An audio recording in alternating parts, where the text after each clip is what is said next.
Bonjour à tous, les énergies de juillet pour les lions. Avec un petit tarot de Noblet, pour commencer, petit par le format, mais grand par son importance historique. C'est un tarot de Marseille, un des premiers ayant été retrouvé entier, complet. Donc il est daté de 1650. Et depuis peu, on en a trouvé un autre qui est un peu plus ancien, qui date de 1639 et qui l'a détrôné, mais celui-ci reste un des plus beaux tarots. Et il a des cartes plus petites parce que son format suit le rapport du nombre d'or. Et donc, ça donne ce petit format qui est assez sympa à manipuler. Donc, ensuite, je compléterai cette lecture par le tarot des mondes oniriques, qui est un tarot dans la lignée des héritiers du Rider-Waite et qui fourmille de tout petits détails, qui est très joli, très végétal, animal, magie, mais vraiment très beau. Les dessins sont magnifiques. L'énergie du moment, elle est au chevalier de denier. Donc, on a une idée d'être vraiment rattaché aux choses matérielles et peut-être avancer, créer quelque chose là-dedans, mais avancer calmement, ne pas aller trop vite, faire les choses de manière sûre, d'un pas lent mais sûr.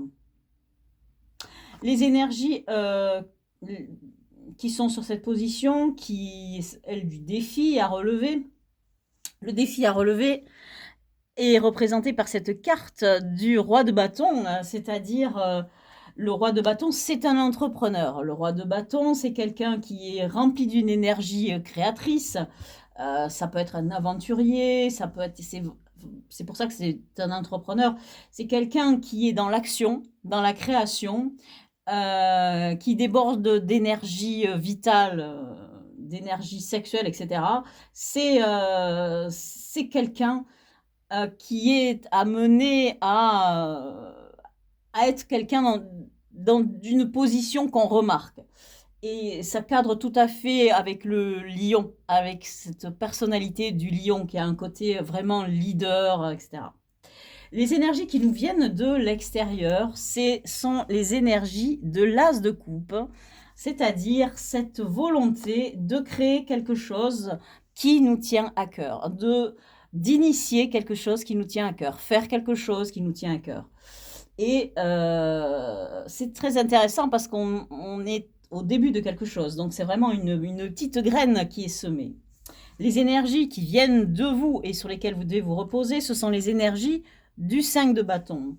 Les énergies du 5 de bâton, elles sont avec cette énergie de bâton qu'on a vue, donc énergie créatrice avec ce roi de bâton. Eh bien, quand on est au 5, on est en train d'être dans une phase de transformation. C'est-à-dire que dans le tarot, les cartes numérales sont simples. Le 1, c'est le début, c'est l'initiative, c'est la petite graine qui se sème. Le 2, on progresse, on a quelque chose qui va vers la création, mais qui n'y est pas encore. Il y a une idée de dualité, évidemment, dans le 2, etc. Mais surtout, le 3, c'est la carte de la création. Là, on a un fruit qui germe. Quand on arrive au 4, on est à un état de stabilité, donc quelque chose de concret, de stable, qui ne bouge pas. Mais arrive le 5. Le 5, c'est un moment difficile. C'est un moment crucial qui fait tout basculer dans un autre côté. Ça n'est pas un moment agréable, c'est un moment de transition difficile à passer, mais un cap à passer nécessaire pour grandir. En dessous de 5, toutes les énergies se rapprochent à soi-même. Au-dessus de 5, les énergies sont rapportées à votre position, mais dans le monde. Ce n'est plus quelque chose d'introspectif, c'est quelque chose qui est votre position dans le monde. Et donc là, on a cette énergie de gestation et qui bouillonne et qui va germer. D'où cette idée de chevalier. Le chevalier, il porte dans le monde et on est dans ce moment-là. On a une énergie qui va grandir et qui va nous faire passer du côté des cartes numérales valeurs supérieures qui touchent à la réussite dans le monde. Mais on n'y est pas encore, le sommet étant visiblement le roi. Mais le 5 est déjà l'initiative de cette deuxième phase de croissance. Au cœur du jeu, on a un 10. Un 10 de coupe, on a quelque chose de nouveau dans la sphère des émotions, des sentiments. On arrive à un degré de plénitude. C'est ça, c'est cette énergie-là qui est au cœur du jeu. C'est-à-dire l'idée de créer son bonheur. C'est-à-dire que si vous devez être ce roi, c'est-à-dire réussir quelque chose, un projet, une entreprise, réussir quelque chose, c'est cette chose qui va vous apporter ce bonheur. C'est cette réussite qui va vous apporter ce bonheur. Dans votre vie sentimentale, affective, on a un autre chevalier. On a un chevalier d'épée. Chevalier d'épée, on est dans le mental, on est dans l'expression verbale ou écrite, mais on est plus dans un côté intellectuel. Que le bâton, on exprime autre chose qui est plus viscéral dans le bâton. C'est une pulsion, le bâton. C'est une pulsion, quelle que soit sa nature. Alors que dans l'énergie de l'épée, on est vraiment dans la réflexion, dans le mental, la cérébralité. Et donc, dans cette partie-là qui est du côté de la vie affective, eh bien, les cartes idéales seraient des cartes de coupe. Mais on est dans le mental, donc on est dans une période de réflexion. Et peut-être où on est obligé de s'exprimer et pour mettre à jour ses volontés peut-être. Dans cette position qui est liée aux revenus et à vos ressources, on a une carte de 2 de coupe. Cette carte de 2 de coupe, elle peut parler d'un couple. Est-ce que vous êtes travaillé en couple? Ou bien cette carte-là vous représente vous par rapport à votre projet, par rapport à ce que vous voulez faire, ce que vous voulez devenir, et qui va changer votre image au niveau de, je sais pas, de votre famille, de vos amis, etc. Et de votre place surtout dans le monde. Dans votre vie intérieure, on a la tour. Vous avez un bouleversement. Il y a quelque chose qui est inattendu et qui vous bouleverse. Alors, est-ce que c'est dans votre vie affective et sentimentale? Parce qu'on a dans l'idée d'épée, qui est l'élément R, quelque chose qui vient avec rapidité, contrairement à ce chevalier-là qui est lent, le chevalier de denier, il est lent, le chevalier d'épée, il est plus dans quelque chose qui est vif, qui peut arriver soudainement, et donc ça cadre bien avec cette idée de tour. Il y a quelque chose qui est imprévu et qui arrive, et en tout cas qui vous bouleverse, puisque cette carte est dans votre monde intérieur, votre vie intérieure, vie spirituelle. Dans une perspective d'avenir, une carte qui ouvre vers un futur, on a un as de bâton. Alors, vous avez un as de coupe qui nous parle de quelque chose qui vous tient à cœur. Et ici, le bâton, on a cette énergie créatrice qui arrive avec à son sommet avec le roi de bâton, mais on n'en est pas là. Ça, c'est le défi que vous devez relever, c'est d'arriver au niveau du roi. Et vous, visiblement, vous en êtes là, ou même pas encore. Mais en tout cas, c'est votre première étape, c'est celle de l'as à accomplir. Donc, vous avez quelque chose, un projet, quelque chose qui vous tient à cœur. Et le jeu a l'air de dire, essayez de commencer quelque chose. Votre but, c'est de devenir quelqu'un d'autre, vous améliorer pour devenir ce roi de bâton. Et ça passera par votre bonheur. Cela vous nourrira de l'intérieur et vous procurera ce bonheur. On va préciser toutes les cartes avec ce tarot des mondes oniriques. Alors, je place mes cartes rapidement sur la table et on va procéder à la lecture.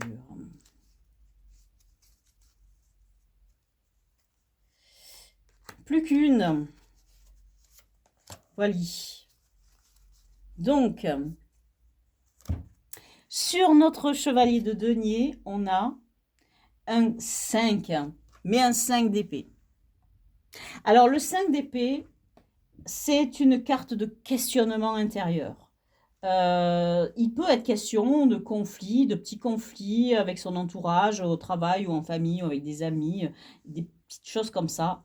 Mais moi, je la vois pas comme ça. Le 5 d'épée, pour moi, c'est vraiment un questionnement intérieur. On est dans le mental, pour moi. Donc épée, mental. Et il y a cette idée de bouillonnement dont on a parlé pour le 5 de bâton. Donc vous avez un 5 de bâton et on a un 5 d'épée. Et donc ce 5 de bâton, ce 5 d'épée, ils sont liés tous les deux. Et donc concrètement, un 5 d'épée, c'est vraiment une question qu'on se pose, qui est lancinante. Ça n'est pas un point qui est crucial, mais c'est quand même une question qui vous turlupine, on dira, et dont vous n'arrivez pas à trouver la réponse. Et vous cherchez la réponse. Moi, j'avoue que c'est des choses qui me sont arrivées. Et dans ces cas-là, comme je n'arrive pas à trouver de réponse, je m'amuse à me faire des tirages. Et les tarots sont très... répondent exactement comme il faut que la réponse vous arrive. C'est-à-dire que si cette réponse, elle doit être en vous et vous devez la trouver vous-même, par vous-même, le tarot ne va pas vous aider.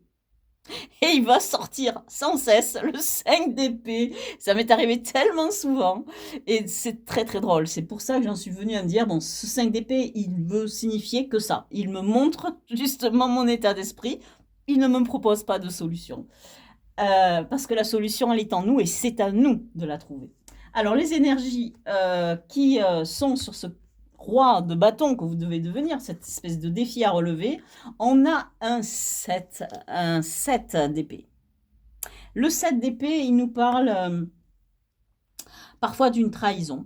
Il nous parle de quelque chose qui nous a blessés, quelque chose qui vient du dessous. On a ici, sur cette carte, un personnage qui porte un espèce de masque. Alors, comme on est dans les signes d'air, on a beaucoup d'oiseaux qui sont représentés sur toutes les cartes d'épée. Et donc, c'est quelqu'un qui agit dans l'ombre. Il est caché derrière un rocher. Il porte un espèce de masque. Donc, il y a quelque chose qui est caché. Alors, deux solutions. Le jeu peut vous dire, vous devez devenir ce roi de bâton, mais faites ça moufin, parce que peut-être vous avez des concurrents, vous avez des gens dans votre entourage au niveau de votre travail ou ailleurs qui vont soit vous mettre des bâtons dans les roues, soit qui vont vouloir vous piquer votre idée, etc., etc. Donc, allez-y discretos, devenez ce roi, mais vous devez y arriver vraiment avec un petit pas feutré pour ne pas attiser la convoitise des autres. Ou bien, ça peut justement dire, eh bien, attention, la convoitise des autres, elle est là et elle va vous empêcher, c'est l'obstacle. Donc, c'est pour ça que cette position s'appelle défi à relever ou obstacle, parce que le défi à relever, c'est de devenir ce roi de bâton. Et en fait, la carte de l'obstacle, c'est celle-ci, c'est un 7 d'épée qui nous dit, mais il va y avoir des gens qui vont peut-être vous faire des coups bas, et donc c'est un avertissement. En tout cas, l'énergie qui nous vient de l'extérieur sur notre as de coupe, qui nous parle de quelque chose qui vous tient à cœur et que vous avez envie de créer peut-être, eh bien, on a à nouveau une carte d'épée, et c'est un 9 d'épée. Et vous voyez, on a sur ce 9 d'épée un espèce de tournoiement ici, avec ces espèces d'oiseaux noirs, de mauvais augure, on dira, et qui complète cette idée du 5 d'épée, donc d'idée qui tourne en boucle, mais cette fois-ci, c'est le niveau 9, donc là, on est en niveau dessus, et dans le Rider-Waite, c'est cette carte où on a quelqu'un qui ne peut pas dormir, qui est obsédé, qui a des cauchemars. Et c'est cette idée d'avoir vraiment des peurs et des questionnements obsédants et qui vous empêchent même de dormir. D'où cette idée de tourbillon au-dessus de cette carte que je trouve vraiment très belle. Au-dessus, pardon, d'abord ici, les énergies qui viennent de vous et sur lesquelles vous devez vous reposer, sur ce 5 de bâton, donc, on a un 2 de pentacle. Alors, ce 2 de pentacle, justement, il nous parle, vous avez un 2 de coupe et un 2 de pentacle, il nous parle de deux activités que vous devez conduire en parallèle. Parce que peut-être, effectivement, vous avez quelque chose à créer.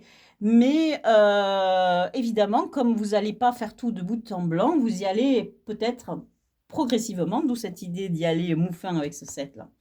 Mais en attendant, avant de switcher, vous avez une période qui va vous demander peut-être beaucoup de travail, et donc cette idée de jongler avec deux activités dans la matière.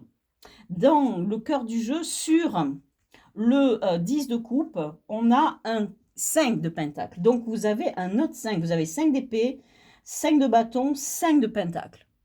Et le 5 de pentacle, il nous parle vraiment d'une blessure. Donc effectivement, ce 7 d'épée nous parle peut-être d'une trahison. Vous avez quelque chose qui vous a blessé.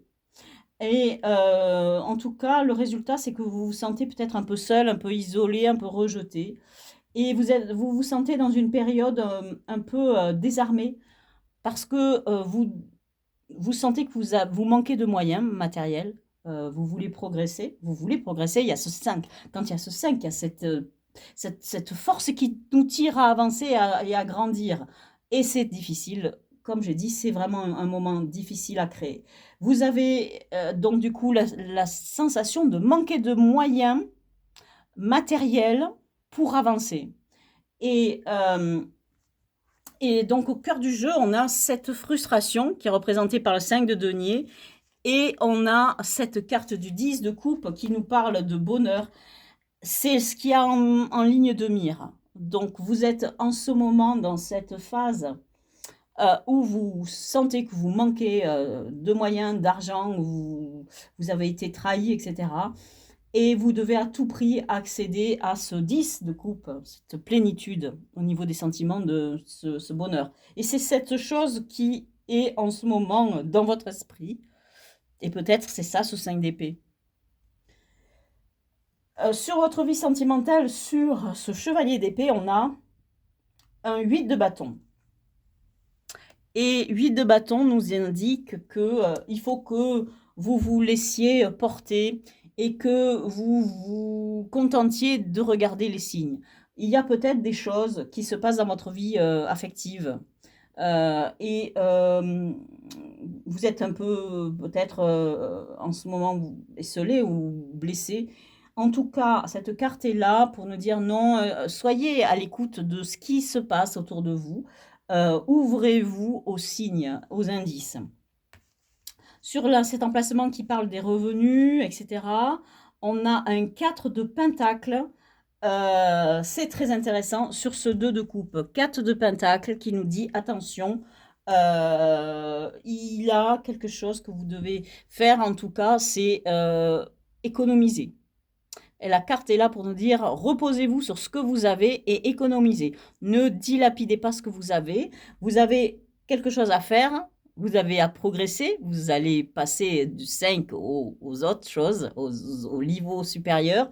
Mais pour passer ce moment-là qui vous laisse sur cette frustration avec le 5, on a l'impression de manquer d'argent et donc du coup, 4, il faut économiser, il faut faire attention à ses dépenses. Dans votre vie intérieure, sur cette tour, on a un 2 de bâton, encore un 2. Et ce 2 de bâton nous parle d'un plan. Vous êtes en train de réfléchir, vous êtes en train d'élaborer un plan. Il n'est pas mis en place encore, mais vous êtes au stade de la réflexion. Vous pensez à quelque chose, vous songez à quelque chose pour vous sortir de ce sentiment où vous sentez que vous manquez d'argent et vous avez besoin de vous établir mieux dans votre vie et dans la matière, etc. Vous avez besoin de progresser. Dans l'emplacement de ce qui serait cette perspective d'avenir, avec cette fois un as de bâton, comme quelque chose à créer, on a un pendu. Et ce pendu, il nous dit que vous êtes en ce moment un peu coincé et vous attendez et des choses vous empêchent d'agir. D'ailleurs, il y a le chevalier de denier, que vous avez l'énergie du début, donc il y a vraiment cette idée de faire les choses avec lenteur, avec ce 7 d'épée, faire peut-être des choses sous les radars ou faire attention, peut-être parce qu'on est trahi. En tout cas, ce qui est certain, c'est que le pendu nous indique qu'il y a quelque chose qui vous empêche de progresser, il y a quelque chose qui vous arrête en ce moment, mais vous allez avoir, vous avez un bouleversement intérieur qui vous pousse à concevoir un plan et donc vous allez devoir utiliser ce moment de pause forcée pour élaborer ce plan et commencer à le mettre en place avec cet as de bâton. Voilà pour ces énergies du mois de juillet pour les lions. Je vous remercie d'avoir écouté ma vidéo et je vous dis à bientôt.